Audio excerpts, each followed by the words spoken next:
दशमस्कन्धः अथ षष्टितमोऽध्यायः 63rd chapter श्लोक 1 श्रीशुक उवाच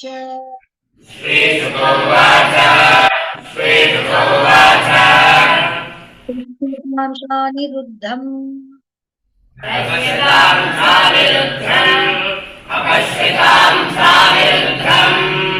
बन्धूनां च भारत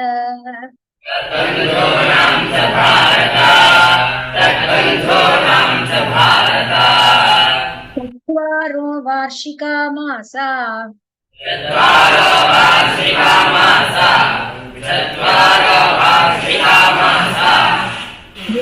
युरनुशोचताम्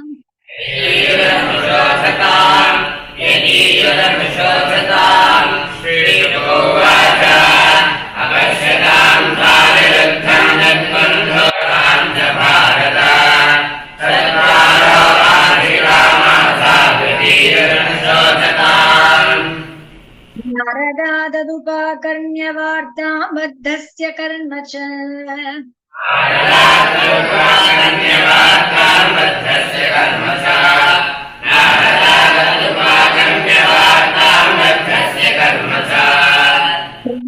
शोणितपुरं वृष्णय कृष्णदेवताः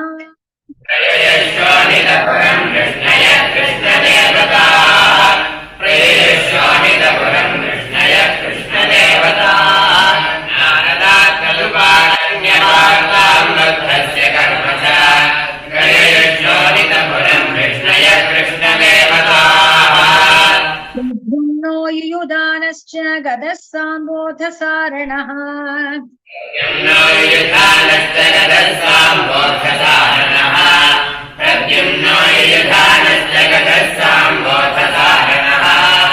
नन्दोपनन्दभद्राद्या रामकृष्णानुवर्तिनः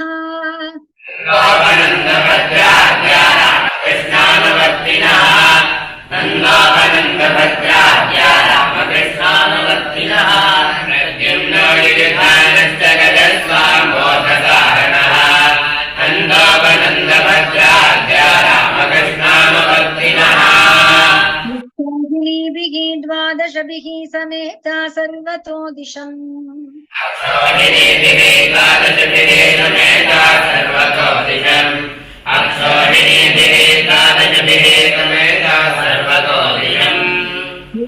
बाणनगरं समन्तात् सात्वतर्षभाः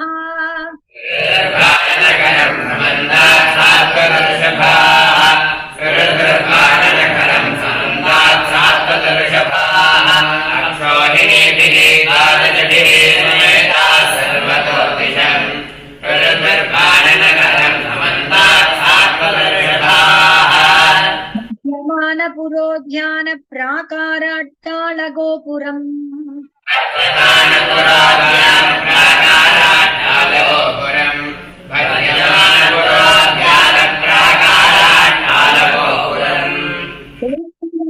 ऋषाविष्टः तुल्यसैन्योऽभिनिर्ययौ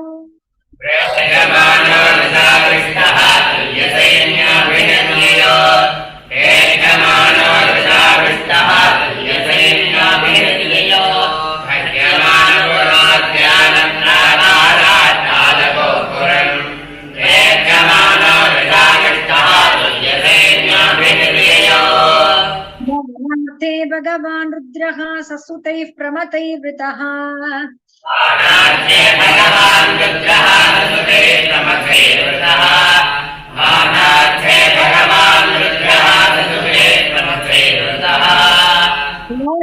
नन्दिवृषभं युयुधे रामकृष्णयोः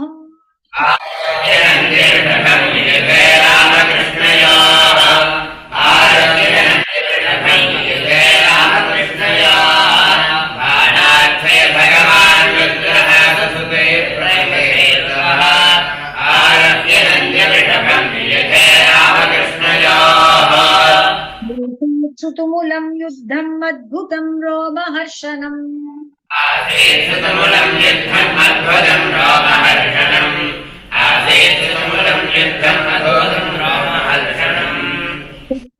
करयो राजन् प्रद्युम्न गुहयोरपि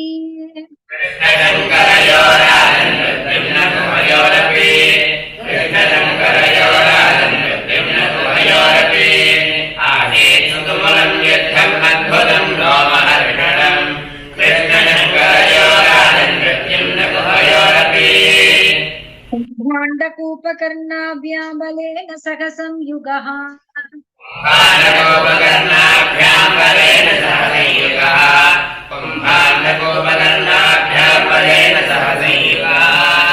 रामस्य बाणपुत्रेण बाणेन सह सात्यकेः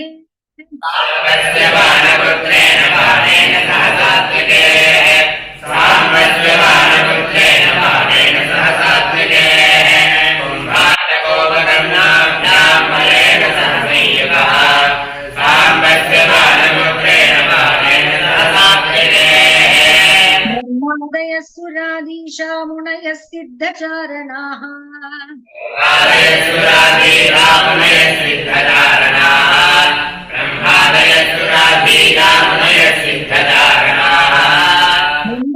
अप्सरसो यक्षा विमाने द्रष्टुमागमन्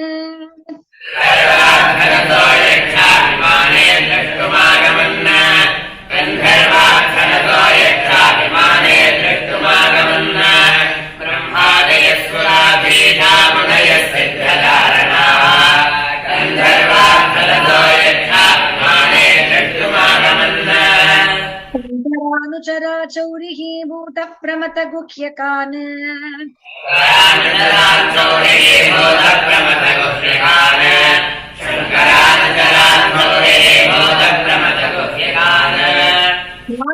यातु दानांश्च वेतालान् सविनायकान्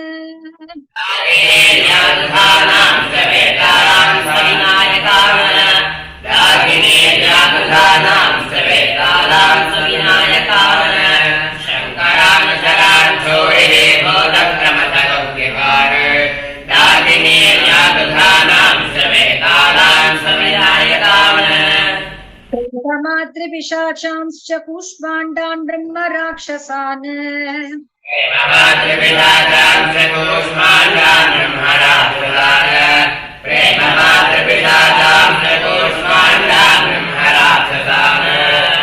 भावयामास तीक्ष्णाग्रैः शरैशार्गननुच्युतैः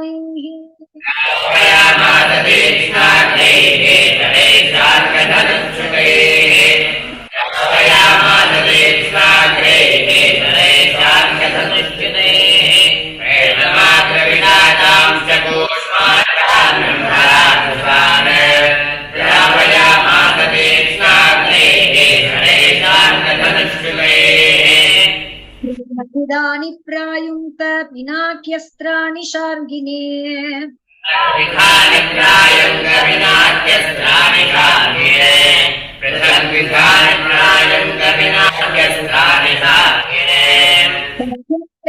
शमयामास शार्ङ्गपाणिरविस्मितः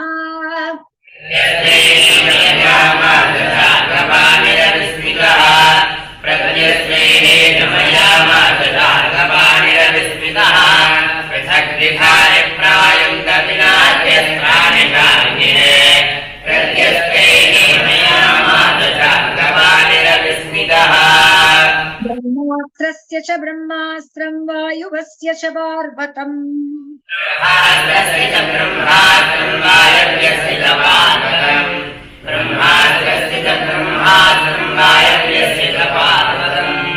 आग्नेयस्य च पार्जन्यं नैजं पाशुपतस्य च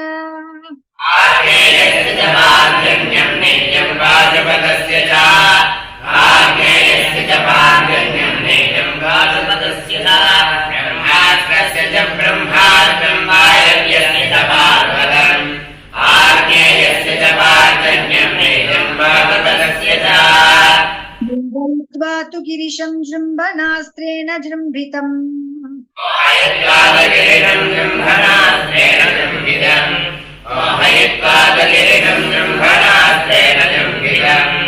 बाणस्य पृतनां शौरिः जघानामि सगे सिगदेषुभिः बाणस्य पृतनां शौरिः जगानामसि गदेषुभिः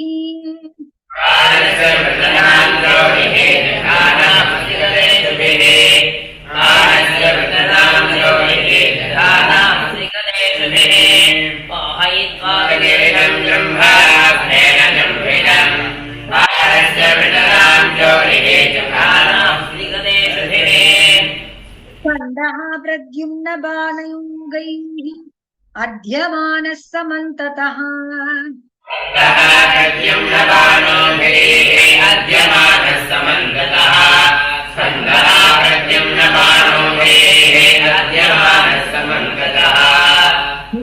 मुञ्चन् गात्रेभ्यः शिखिना पाक्रमद्रणात्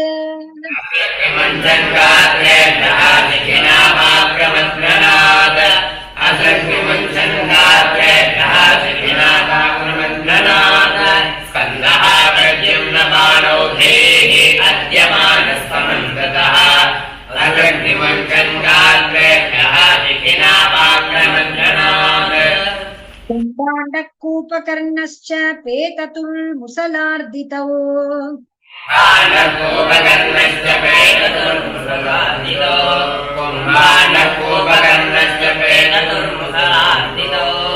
बुद्धिमुत्तरनीकानि हतनाथानि सर्वतः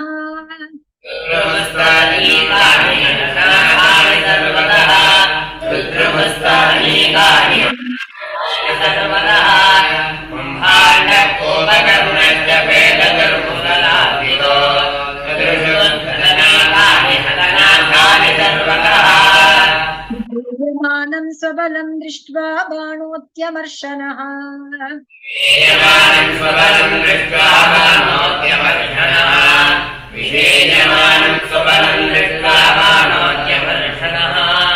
कृष्णम् अव्यद्रवत्सङ्ख्ये रथीः त्वैव सात्यकिम्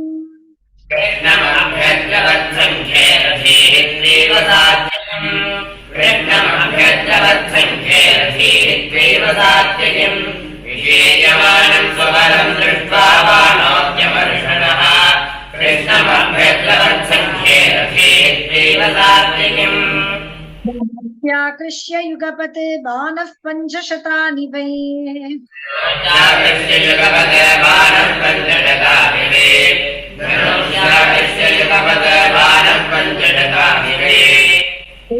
तस्मिन् शरौ द्वौ सन्ददेरन दुर्मदः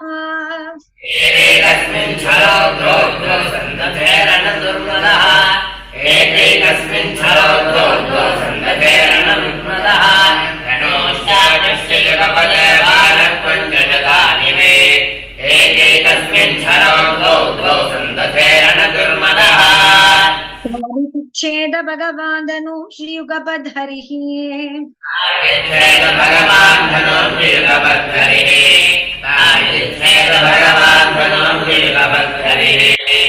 सारथिम्रतमश्वांश्च हत्वा शङ्कमपूरयत्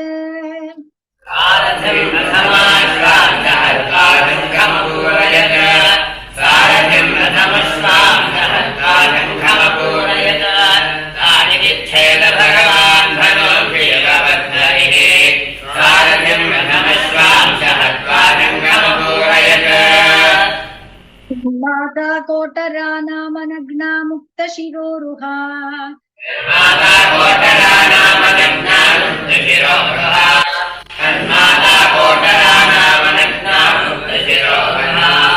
शिरोवतस्ते कृष्णस्य पुत्रप्राणरिरक्षया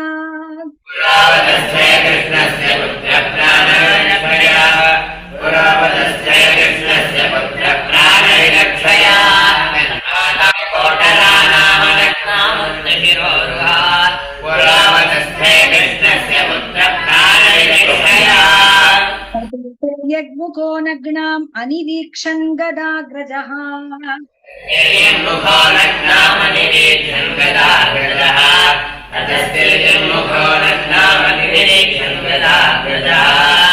बाणस्य तावद्विरतः छिन्नदन्वा विशत्पुरम्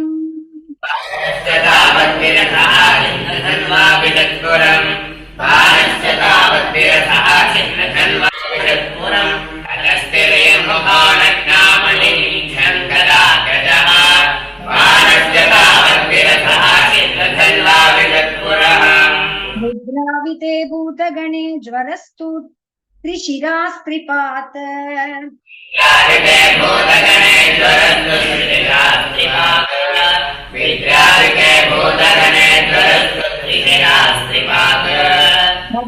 यथावददाशार्हं दहन्निव दिशो दश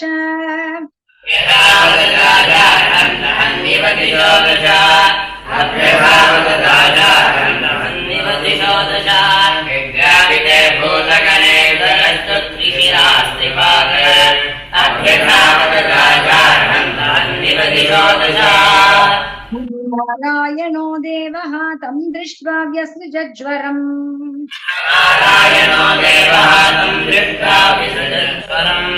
अथ नारायणो देवः व्यसृजज्वरम् माहेश्वरो वैष्णवश्च युयुधाते ज्वरावुभौ माहेश्वरो वैष्णवश्च युयुधाते ज्वरावुभौ माहेश्वरो वैष्णवश्च युयुधाते ज्वरावुभौ अथ नारायणो देवः तं दृष्ट्वा विसृजज्वरम्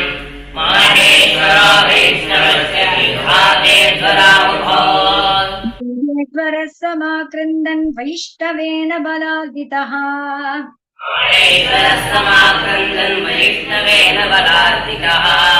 माहेश्वरः समाक्रन्दन् वैष्णवेन बलार्दितः भयमन्यत्र भीतो माहेश्वरो ज्वरः भयमन्यत्र भीतो माहेश्वरो ज्वरः अदध्वा भयमन्यत्र भीतो माहेश्वरो ज्वरः मूर्ति ऋषिकेशं तुष्टाव प्रयताञ्जलिः शरणार्थी ऋषिकेशं तुष्टाव प्रयताञ्जलिः शरणार्थी ऋषिकेशं तुष्टाव प्रयताञ्जलिः माहेश्वरः समाक्रन्दन् वैष्णवेन बलार्दितः अदध्वा भयमन्यत्र भीतो माहेश्वरो ज्वरः शरणार्थी ऋषिकेशं तुष्टाव प्रयताञ्जलिः उवाच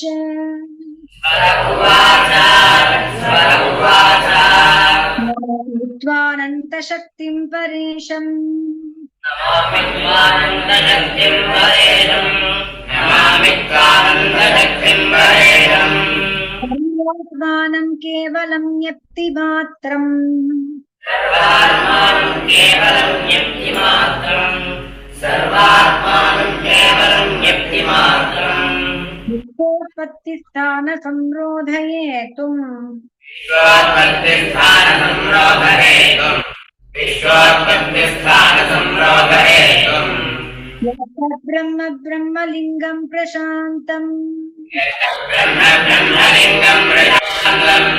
एतद्ब्रह्म ब्रह्मलिङ्गं प्रशान्तम् स्वरमुवाच नमामि त्वानन्तशक्तिं परेशम् सर्वात्मानं केवलं ज्ञाप्तिमात्रम् विश्वोत्पत्तिस्थानसंरोधहेतुम् एतद्ब्रह्म ब्रह्मलिङ्गं प्रशान्तम् दैवं कर्मजीवस्वभावो दैवं कर्मजीवस्वभावो दैवं कर्मजीवस्वभावो क्षेत्रं प्राण आत्मा विकारः क्षेत्रं प्राणात्माविकारः द्रव्यं क्षेत्रं प्राणात्माविकारः धातो बीजरोगः प्रवाहस्त्वम् तद्विभागो बीजरोः प्रवाहस्त्वम् तद्विभागो बीजरोः प्रवाहस्त्वम् त्वन्मागेशा तन्निषेधं प्रपद्ये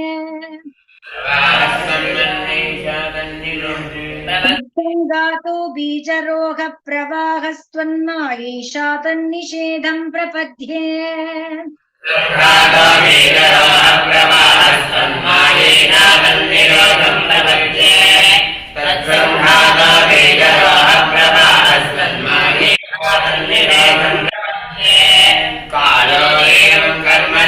स्वभावो द्रव्यं क्षेत्रं प्राण आत्माविकारः तत्संघातो बीजरोः प्रवाहस्तन्मायेषा तन्निषेधं प्रपद्ये भावैर्लयैवोपपन्नैः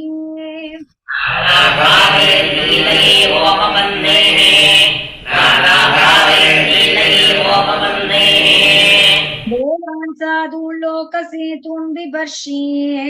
देवान् साधून् लोकसेतून् बिभर्षि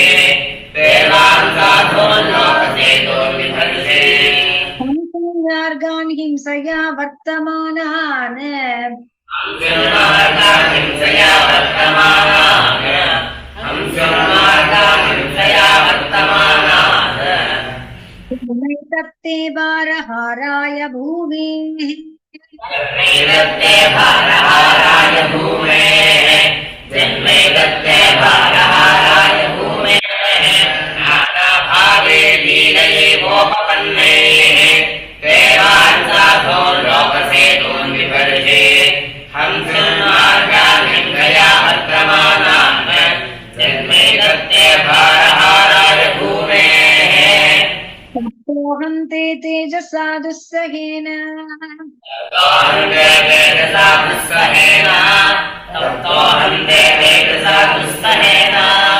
शान्तोऽग्रेणातिल्बनेन ज्वरेण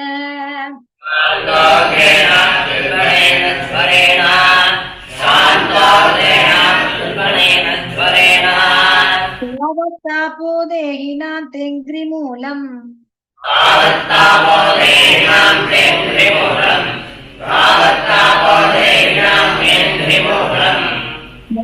वीरन्यावदाशानुबद्धाः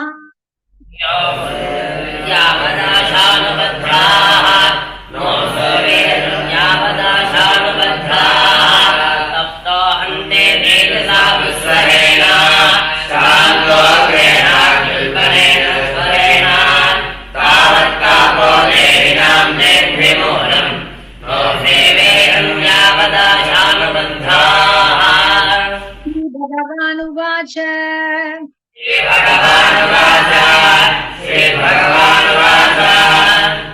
प्रीतिरक्ते प्रसन्नोऽस्मि येतु ते मज्वरात् भयम्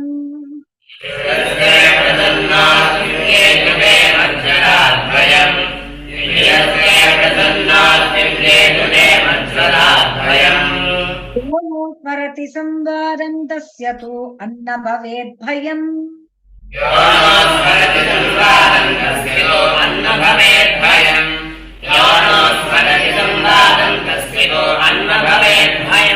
श्रीभगवानुवाच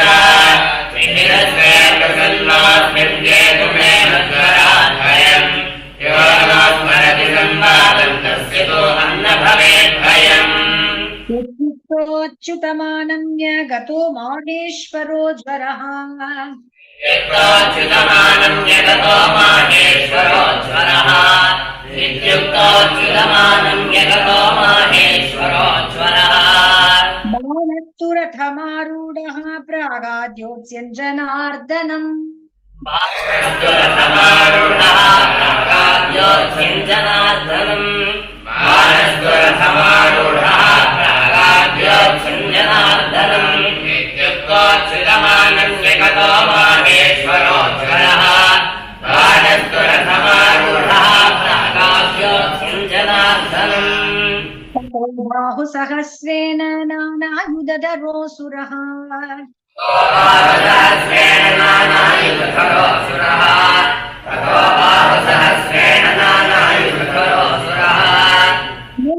परमक्रुद्धः बाणां शक्रायुधे नृप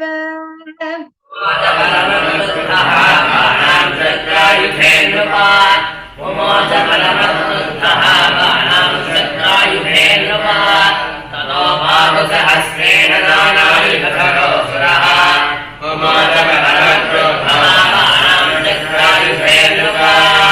तस्यास्यतोऽस्त्राण्यसकृत चक्रेण क्षुरनेमिना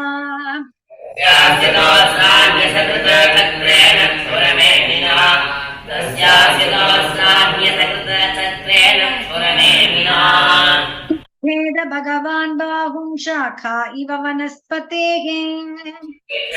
भगवान् बाहुं शाखा इव वनस्पतेः भगवान् बाहुं शाखा इव वनस्पतेः तस्यास्यतोऽस्त्राण्यसकृतचक्रेण क्षुरनेमिना विच्छेद भगवान् बाहुं शाखा इव वनस्पतेः बाहुच्छिद्यमानेषु बाणस्य भगवान् भवः छिद्यमानेषु बाणस्य भगवान् भवः छिद्यमानेषु बाणस्य भगवान् भवः भक्ता व्युपव्रज्य चक्रायुधमभाषत भक्तानुकम् व्यपव्रज्य चक्रायुधमभाषत भक्तानुकम् व्यपव्रज्य चक्रायुधमभाषत छिद्यमानेष बालस्य भगवान् भवः भक्तानुकम् व्यपव्रज्य चक्रायुधमभाषत श्रीहरये नमः।